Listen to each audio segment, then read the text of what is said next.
جهان فرمان کوروش اولین منشور بود. سر به تعظیمش سراسر بابل و آشور. سینه اسپارت را تا قلب یونان چاک کرد.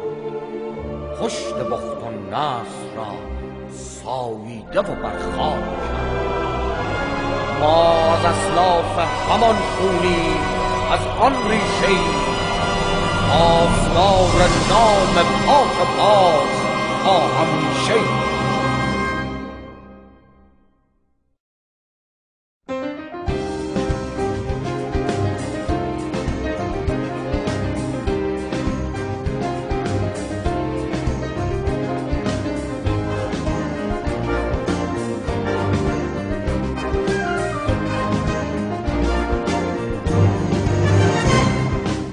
وقتی که ایران هست خلیج یعنی فارس، تاریخ می لرزد از خشم قوم پارس.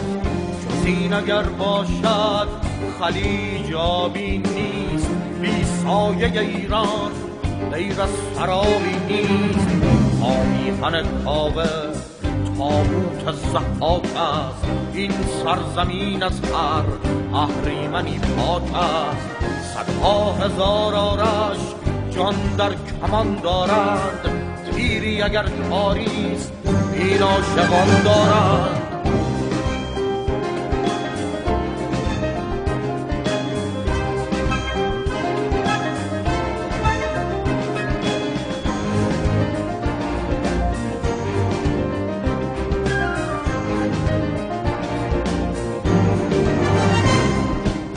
وقتی هویت را در نام می جوید، پروینشان ناچار سریابه می گوید. چیزی که در صلح است از جنگ می خواهد، قدرت اصالت نیست فرهنگ می خواهد.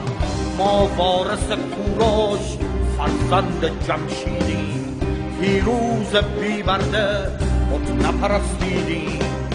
ما ریشه دیریم در عشق و خون داریم، ما در شب تاریک تا صبح بیداریم.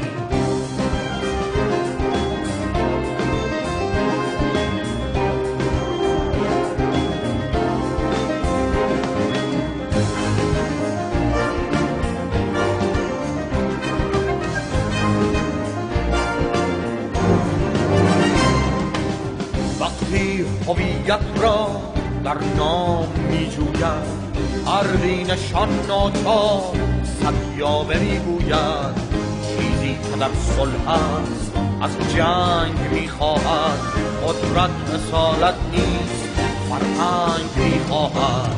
ما وارث کوروش فرزند جمشیدیم، پیروز بی‌برده بت نپرستیدیم.